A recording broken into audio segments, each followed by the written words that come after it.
Welcome to K-Catalog. Level 2, Unit 9 ng workbook pa rin. Nasa application part na tayo. Let's start with marhagi, speaking. So, papakinggan natin yung conversation, tapos sulat natin yung tamang sagot dito sa blanks. So, pakinggan natin. 그리고 말해보세요. 1. 이링 씨 생일 파티를 어디에서 하면 좋을까요? 분위기가 좋은 카페에서 하면 좋을 것 같아요. 2. 삼계탕 맛집으로 유명한 명동 삼계탕에 가봤어요? 네, 지난주에 가봤어요.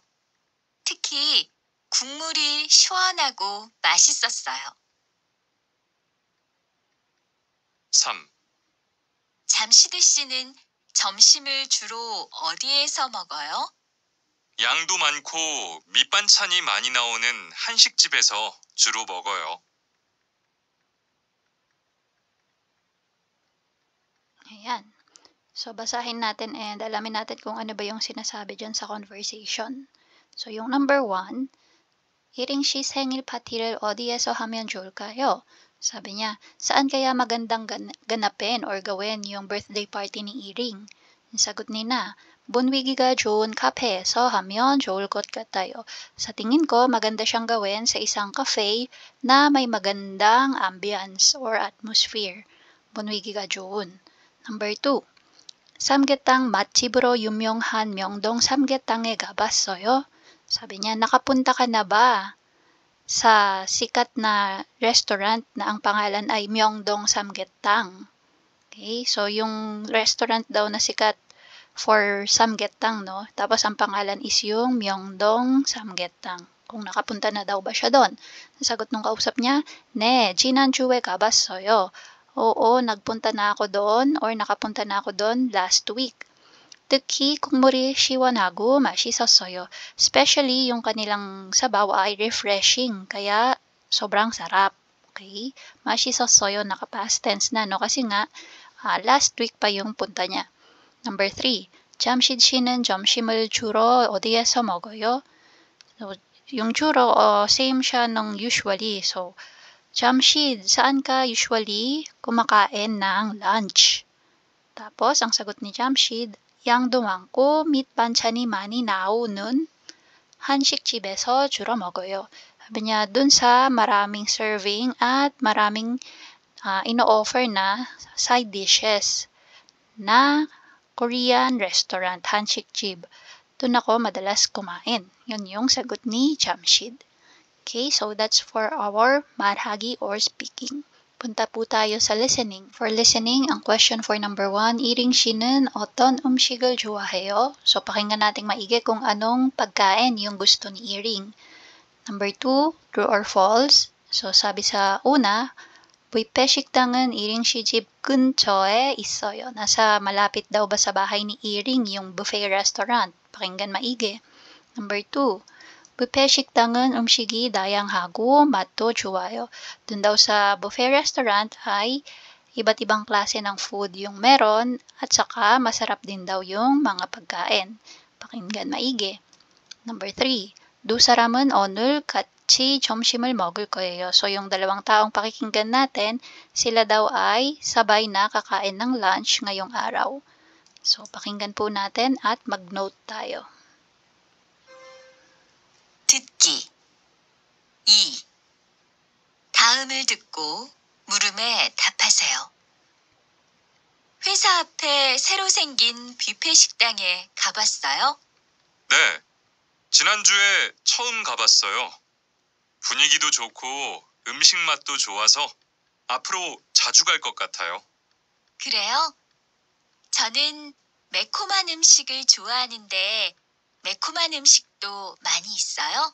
네, 그리고 짭짤한 음식, 달콤한 음식, 새콤한 음식, 국물이 시원한 음식도 있고 정말 다양했어요.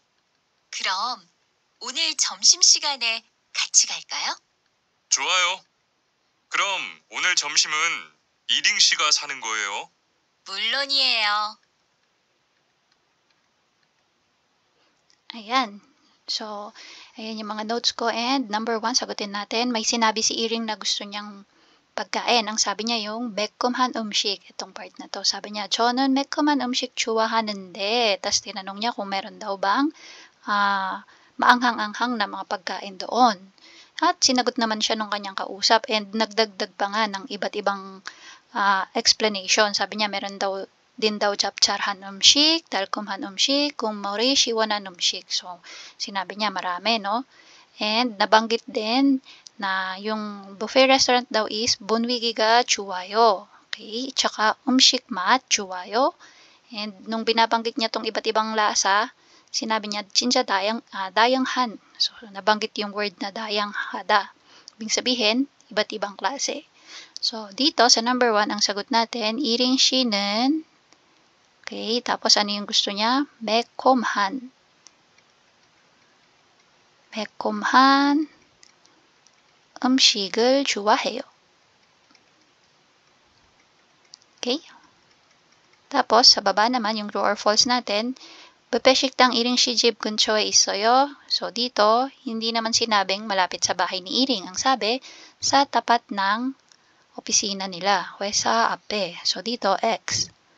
Number 2, 다양하고 맛도 좋아요. So, lahat ito ay nabanggit dun sa usapan kanina. So, circle. And then dito, 두 사람은 오늘 같이 점심. So, tama po ba? Tama po. Inasar pa nga nung lalaki si Iring. Sabi niya, oh, ikaw bibili or ikaw magbabayad ng lunch ngayon, ha? Tapos sumagot si Iring ng, 물론이죠. Sabi niya, oh, syempre. Sabi niya. Okay, so that's for lesson. Naman sa reading part, basahin ko yung article natin. 우리 집 근처에는 제가 자주 가는 냉면집이 있습니다. 이 식당은 맛집으로 유명해서 사람들이 늘 줄을 서서 기다립니다. 이 식당은 음식 맛도 좋지만 서비스도 좋습니다. 그래서 저는 친구와 자주 냉면을 먹으러 갑니다. 보통 저는 국물이 시원한 물냉면을 먹고 친구는 매콤한 비빔냉면을 먹습니다. 냉면을 다 먹은 후에는 아이스크림을 서비스로 줍니다. 지난주에 텔레비전에 이 식당이 소개돼서 앞으로 손님이 더 많을 것 같습니다. Ayan, so ano bang sabi dyan? First sentence, dun daw sa bahay nila malapit ay meron siyang madalas na pinupuntahan na kainan. At yung kainan na yon is naengmyeon. So, kainan ng cold noodles. Okay? So, yung Korean cold noodles, kung nakatikim na kayo, naengmyeon. 이 식당, wait lang po, baguhin natin yung brush ko. Ayan, so balik tayo. 이 식당은 맛집으로 유명해서, so kilala daw itong kainan na to na sikat, kaya naman madalas or palagi, yung mga tao ay pumipila at naghihintay. 이 식당은 음식 맛도 좋지만, so bukod sa masarap na yung lasa ng pagkain nila, maganda din daw ang serbisyo. 그래서 저는 친구와 자주 냉면을 먹으러 갑니다. Kaya naman siya at ang kanyang kaibigan daw ay madalas na magpunta doon para kumain ng naengmyeon or yung cold noodles. 보통 저는 국물이 시원한 물냉면을 먹고, so siya daw usually ay ang ino-order niya or kinakain niya doon is yung refreshing yung sabaw na 물냉면. Okay, 국물이 시원한. So yung refreshing na sabaw ng 물냉면. Tapos yung kaibigan naman daw niya ay bibimbnengmyeon yung kinakain. So 매콤한 yung maanghang-anghang na bibimbnengmyeon. Dalawa kasi yung klase ng naengmyeon. Isang 물냉면, yung kulay puti, yung sabaw. So yun nga, refreshing yung sabaw. Tapos yung isa naman is medyo dry siya. So saucy siya, 매콤하다. kulay red yung kanyang sauce. 냉면을 다 먹은 후에는, so pagkatapos daw nilang kumain ng naengmyeon, ay free daw ang ice cream. So may service na ice cream, no? 지난주에 텔레비전에 이 식당이 소개돼서, so last week daw is na-introduce or naipalabas daw sa TV yung restaurant na yon. kumbaga, may parang nag-advertise. 앞으로 손님이 더 많을 것 같아요. Kaya naman sa tingin niya daw ay mas dadami pa yung customers nila sa susunod. Okay? So, try nating sagutan yung question. Number 1, 무엇에 대한 글입니까? So, about saan daw yung article? 인기 있는 냉면 소개. So, in-introduce daw ba yung sikat na 냉면? Yun daw ba yung content? Number 2, 자주 가는 식당 소개. So, yung madalas na puntahan daw na restaurant ang ini-introduce. Number 3, 서비스가 좋은 식당 소개. So, yung magandang serbisyo daw na restaurant or kainan nang ini-introduce. So, lahat itong 1, 2, and 3, nabanggit yan sa loob ng article. Pero, ang pinakasagot natin dyan is number 2. Bakit? 소개, 소개, 소개. San yung part na may 소개? Sa una. Anong sabi niya? 집 근처에 제가 자주 가는 냉면집이 있습니다. Okay? So, yan yung kanyang inintroduce. Una pa lang. So, 제가 자주 가는 냉면집이 있습니다. So, ito po yung sagot natin. 자주 가는 식당 소개. Next, number 2. 위글의 내용과 같은 것을 고르세요. So, dun daw sa article sa taas kung ano yung pareho ng sinasabi ang pipiliin natin. Number 1, 비빔 냉면은 국물이 시원해요. So, yung sabaw daw ba ng 비빔 냉면 ay refreshing. So, hanapin natin yung 국물이 시원한 or 시원해요. Yan yung magiging hint natin. So, 국물이 시원해요. Asan yung part na yon? To, 국물이 시원한. Kaya lang ano yung nakalagay? 물냉면. Okay, hindi po bibim. 물냉면 po ang nakalagay. So, X po ito. Number 2. 저와 친구는 보통 같은 메뉴를 주문해요. So, siya daw at yung kaibigan niya madalas ay 같은, pareho ang ino-order na pagkain. Pareho ba? Hindi po. Bakit? Diba, in-explain niya kung anong kinakain niya, tapos yung kaibigan niya, iba din yung kinakain. Sabi niya, 보통 저는. Yan. Tapos, 물냉면. Tapos, yung kaibigan niya naman, 친구는 비빔냉면. Okay, so mali din po ito. Number 3, 이 식당은 달콤한 아이스크림이 유명해요. So, sikat daw ba yung restaurant na yon dahil sa kanilang manamis-namis na ice cream? Wala namang nabanggit na ganun sa article. Ang sabi, yung ice cream ay free service. Okay, libre after mong kumain. Pero, hindi dahil sa ice cream siya sikat. Sikat siya dahil sa 냉면. 사비 niya, 이 식당은 맛집으로 유명해서 asan na yan? 냉면. About sa 냉면 nga na restaurant, di ba? Yung kanyang sinasabi or ine-explain. So, dito, X ulit. Number 4, 앞으로 식당에 사람들이 더 많이 올 것 같아요. So, sa susunod daw, in the future, mas marami pa daw tao ang magpupunta doon sa restaurant na yon or sa kainan na yon. Bakit? Kasi kanina sabi niya na tawag dito, advertise siya sa TV. So, ito yung sagot natin dyan. 텔레비전의 이 식당이 소개돼서 앞으로 손님이 더 많을 것 같습니다. So, ito po ang sagot natin. Number 4. Okay? So, that's for reading. Para naman sa writing part natin, ang sabi 다음은 떡볶이를 만드는 방법입니다. 순서를 보고 글을 완성하세요. So, sabi, yung binigay sa ating material is paraan daw ng paggawa ng tteokbokki. Tapos, tingnan daw natin yung pagkakasunod-sunod at kompletuhin yung ating paragraph sa baba. Ito. So, yung nasa taas, same lang po yan ang sinasabi dito, naka-paragraph form lang. So, i-check natin. May mga blanks din po siya, no?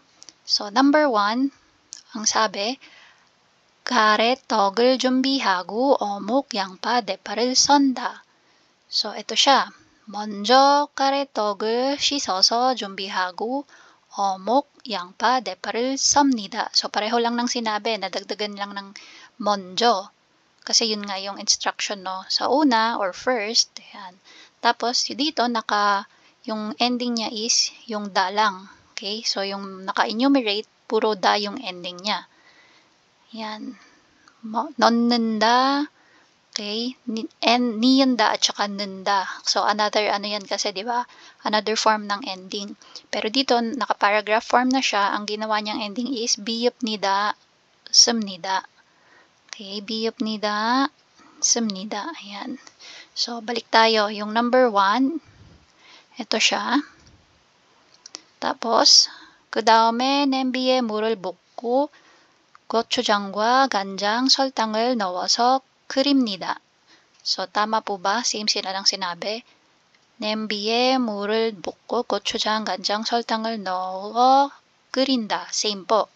Okay? So, ito yung number 2. tapos, number 3, 물이 끓으면 떡을 넣는다.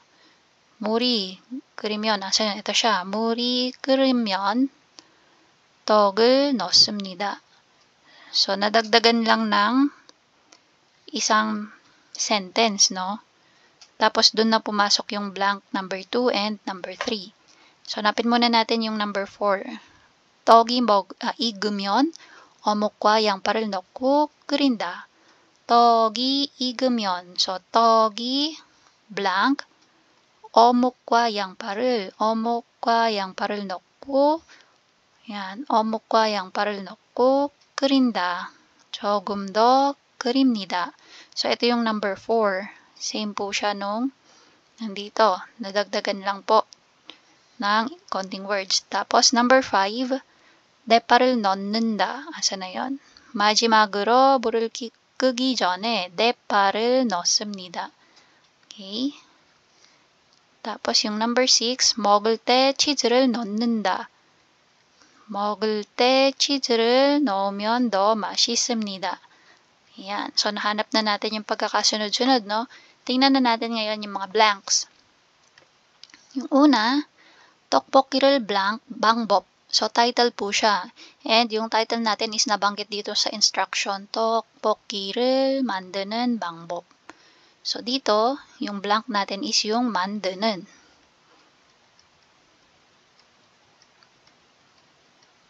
Tapos, dito sa blank number 2, so wala siya dito sa naka-enumerate, no? So, ano bang sabi kasi? blank 맛을 좋아하면 고추장을 더 넣고. So, 넣고, tingnan natin. 넣고, blank 맛을 좋아하면 설탕을 더 넣습니다. Okay, so yung 넣고, 넣습니다, yung original word po na ginamit dyan is si word na 넣다. Ayan, 넣다, ibig sabihin to put, ibig sabihin ilagay or maglagay. Tapos, nakalagay sa kanya is 더 넣고, 더 넣습니다. Ibig sabihin, put more. Okay, lagyan mo pa ng, ano daw ang ilalagay? gochujang. So, di ba yung gochujang po ay maanghang? So, sabi niya, kung gusto mo ang lasa na blank.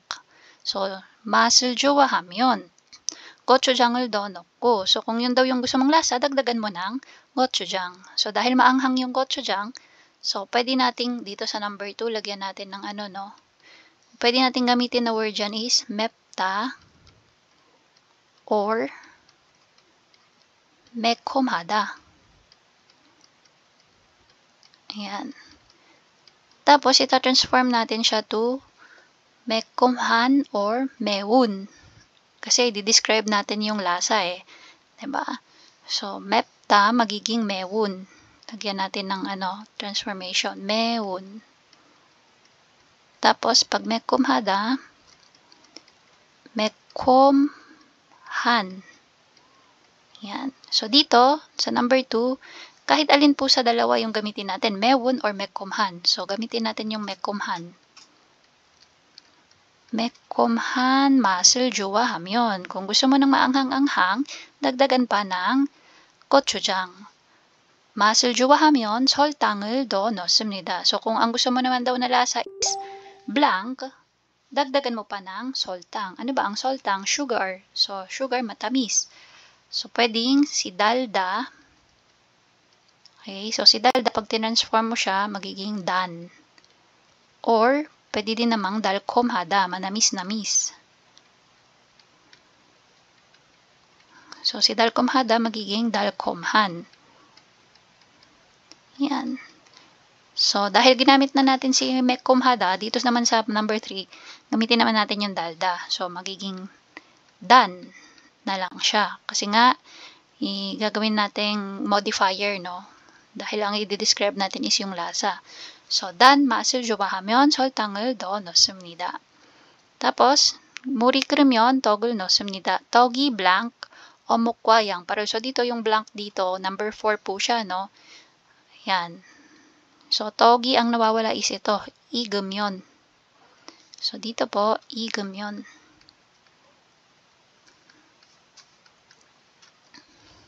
So, ibig sabihin yan, pag lumambot na daw yung, yung tok or yung rice cake. Ayan. Tapos, basahin na natin yung buong article. So, 떡볶이를 만드는 방법. 먼저 가래떡을 씻어서 준비하고 어묵, 양파, 대파를 섭니다. 그 다음에 냄비에 물을 붓고 고추장과 간장, 설탕을 넣어서 끓입니다. 매콤한 맛을 좋아하면 고추장을 더 넣고 단맛을 좋아하면 설탕을 더 넣습니다. 물이 끓으면 떡을 넣습니다. 떡이 익으면 어묵과 양파를 넣고 조금 더 끓입니다. 마지막으로 불을 끄기 전에 대파를 넣습니다. 먹을 때 치즈를 넣으면 더 맛있습니다. Okay? So, ang sabi lang dyan, from this na naka-enumerate, ginawa siyang paragraph. So, sa una daw ay huhugasan yung karetok. So, yung karetok po is yung mahabang tok. Yan, na mabibili nyo sa tokjib or sa bilihan ng mga rice cake. Okay, so hugasan daw muna yan. Tapos, i-prepare yung fish cake, yung omuk, yung mga parang fishball sa atin, yung yangpa, sibuyas, depa, yung green onions or yung dahon ng sibuyas, at saka somnida. So, ibig sabihin, i-slice or ihiwain. 그다음에 냄비에 물을 붓고 tapos maglagay daw ng tubig sa kasirola, nembi, gochujang과 간장. So, lagyan ng gochujang at ng ganjang. Ganjang is soy sauce, pati ng 설탕, sugar. Tapos, pakuluin. 넣어서 끓입니다. 매콤한 맛을. So, ito na. Kung gusto mo daw ng maanghang-anghang na lasa, dagdagan mo pa ng gochujang. Kung gusto mo naman ng matamis na lasa, dagdagan mo pa ng asukal. 물이 끓으면 pag kumulo na daw, yung 물 pala yan, sorry. So, 물이 끓으면 pag kumulo na yung tubig, ilagay na daw yung tok or yung rice cake. 떡이 익으면 pag lumambot na yung rice cake, ilagay na din daw yung fish cake, yung ating mga fishball, ganon. At yung yangpa, sibuyas, at saka pakuluan pa ng konti. Okay? 마지막으로 lastly, bago mo daw patayin yung apoy, ay ilagay mo na din yung green onions or balat na, yung tawag dito, yung dahon ng sibuyas. 먹을 때, pag kakainin mo na daw, pag nilagyan mo daw ng cheese, mas masarap daw siya. Okay? If lagyan mo ng cheese, pag kumakain ka na, mas masarap. So, yan po yung ating writing. And that's it. If you find this video helpful, please hit the like, share, and subscribe button. So I still hope to see you in the upcoming videos, and again, thanks for watching.